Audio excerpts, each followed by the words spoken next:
တယောက်တည်းလေးနေတာကြနေပြီဘယ်သူမှနာနာမရှိလဲနေတပါပြီဘယ်သူမှမယုံတော့ဘူးဘယ်သူမှမလိုအပ်တော့ပါဘူးနာကျင်နာများလို့နေကလူတွေကိုကြောက်ရွံ့စိတ်လဲနာ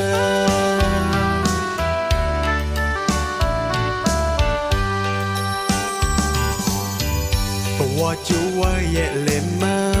ချစ်သူမုန်းသူတွေကလဲတူကြတဲ့ခံတယောက်တည်းချိန်မိတ်ကစားပြိုလဲတော့မလိုပါတူချက်တွေကပြင်းလဲကိုဘဝကိုလာပြလို့အတင်းကရှစ်ဆရာ